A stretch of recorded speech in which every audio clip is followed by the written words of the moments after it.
దరువు ఎవరు కనిపెట్టిండ్రో తెలీదు. రాజమౌళి గారికి వచ్చిందా, అసిస్టెంట్స్కి వచ్చిందా, ఎవరికి వచ్చిందో తెలియదు కానీ ఆ జింతాత అనే మ్యూజిక్ అప్పట్లో ఒక సంచలనమే సృష్టించింది.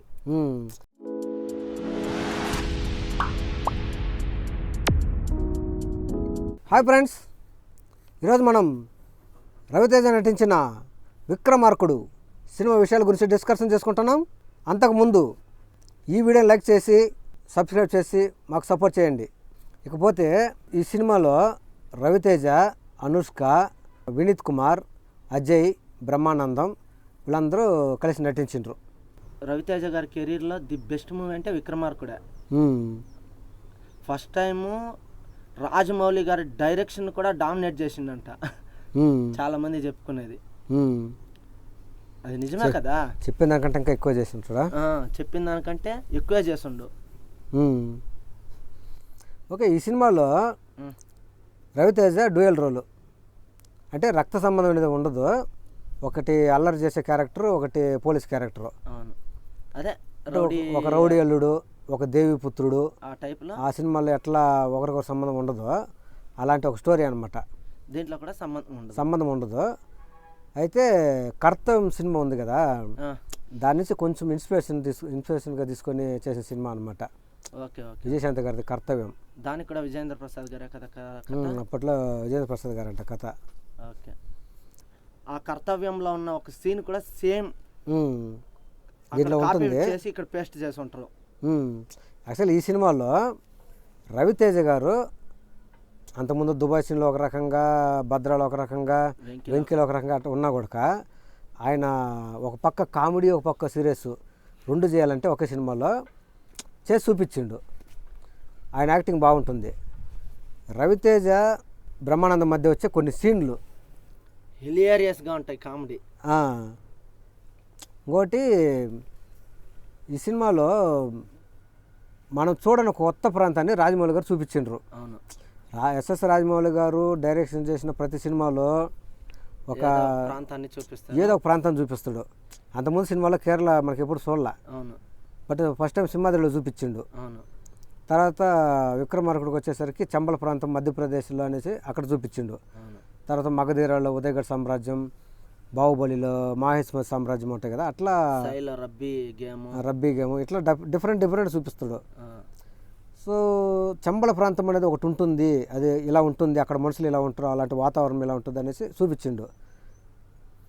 తర్వాత అజయ్ వచ్చి దీంట్లో ఒక క్రూరమైన విలన్ అనమాట, టిట్లా. అలాంటి క్యారెక్టర్ మళ్ళీ అజయ్కి పడలేదు. ఇక్కడ వినీత్ కుమార్ ఎంత పెద్ద విలన్, అక్కడ టిట్లా అంత పెద్ద విలన్ అనమాట. అది కనపడకుండా ఉంటాడు, ఊర్లో ఉండడు. తిట్లా ఊరు బయట ఉంటాడు, మనుషులతో బయట ఉంటాడు. స్టోరీ పరంగా చెప్పాలంటే ఇది ఒక పోలీస్ స్టోరీ.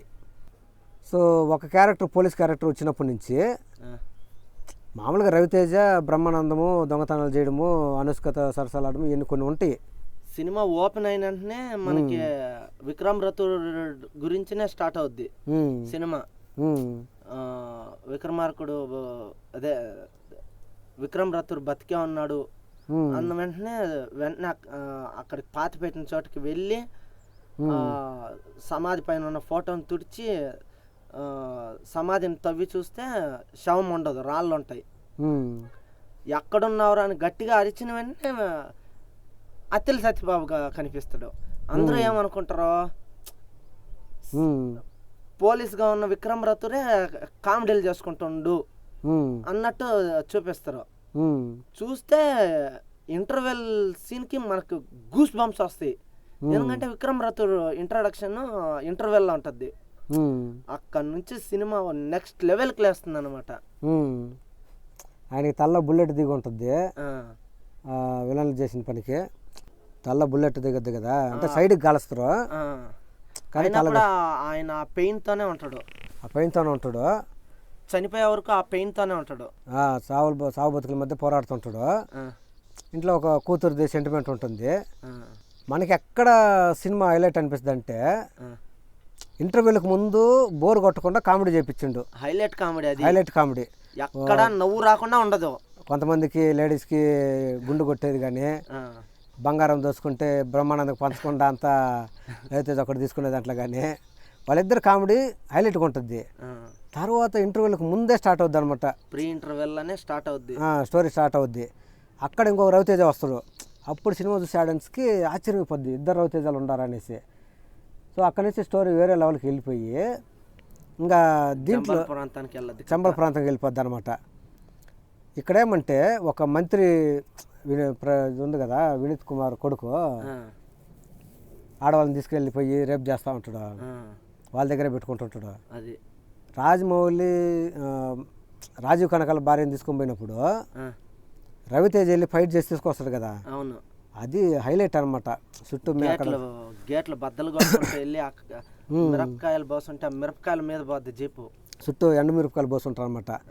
ఆ మిరపకాయలు తొక్కించుకుంటూ పోయి రవితేజ దిగి లోపలికి వెళ్ళి ఫైట్ చేసి తీసుకొని వచ్చి మళ్ళీ ఆ మిరపకాయల షూకాలు పెట్టి నలిపి మరీ తన్నతాడు కదా విలన్ని.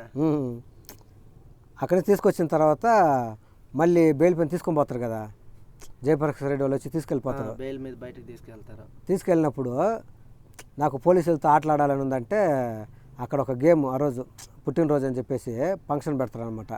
సేమ్ సీనే కర్తవ్యంలో సేమ్ సీనే కర్తవ్యంలో ఉంటుంది అనమాట. అవును, అప్పట్లో ఆ సీను జనాలకి ఎక్కువ మందికి గుర్తు రాలేదేమో, ఎక్కువ మందికి మైండ్కి వెళ్ళలేదేమో, కానీ మళ్ళీ ఆ సీన్ ఈ సినిమా సెట్ అవుద్ది అనుకో పెట్టిండ్రు. అవును, ఈ సినిమా పెట్టిన తర్వాతనే ఆ సీన్ హైలైట్ అయింది అనమాట. అవును, ఒక మంచి డైలాగ్ కూడా ఉంటుంది,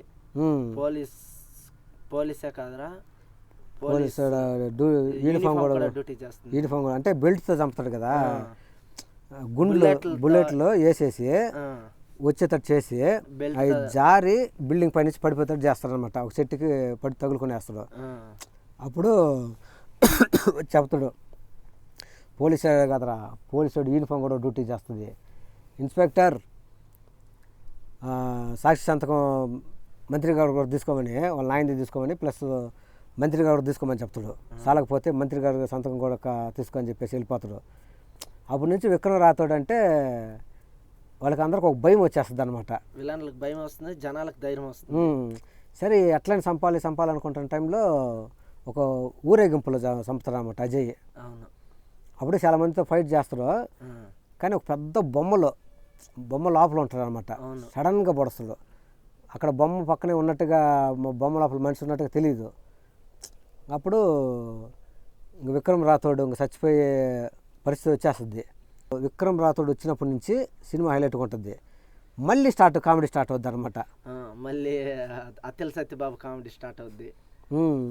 సినిమా ఇంటర్వెల్ దాకా కామెడీతో మళ్ళీ మధ్యలో కొంచెం సీరియస్ పెట్టి మళ్ళీ కామెడీతో, నా మూతి మీద మీసం ఉండాలి, నా ముఖంలో చిరునవ్వు ఉండాలి సార్, భయం లేదని ఎందుకు అనుకుంటున్నారు సార్ అని చెప్పేసి కొన్ని డైలాగులు చెప్పి ప్రకాశ్ రాజ్ వచ్చినప్పుడు ఆ సీన్ చాలా బాగుంటుంది అనమాట.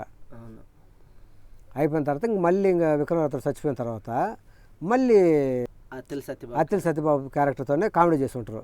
మళ్ళీ విలన్లకి పోవడము, కుడికాయలు పెట్టి పోవడానికి ఇదేమన్నా మీ అత్తోరు వెళ్ళారని చెప్పేసి ఎడంకాయలు పెట్టి పోవడము, అక్కడ విలన్లో ఒక ఆటాడించడము, లేడీస్ చేత తన్నించడము, ఇవన్నీ మళ్ళీ అనుష్క చూసి అపార్థం చేసుకోవడము, ఎన్ని ఉంటాయన్నమాట.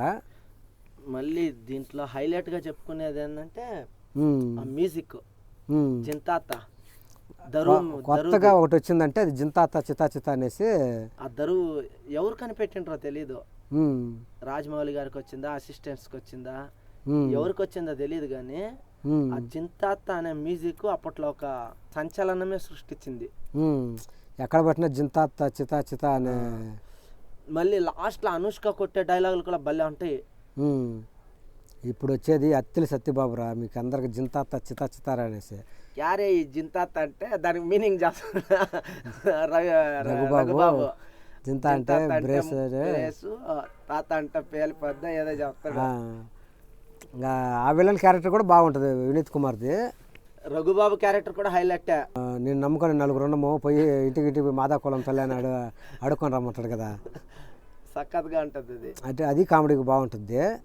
బట్ పోలీస్ స్టోరీల్లో ఒక డిఫరెంట్ స్టోరీ అంటే విక్రమార్కుడు. ఇప్పుడు చూసిన ఆ ఇంటర్వెల్ సీన్ గూస్ బంప్స్ వస్తాయి.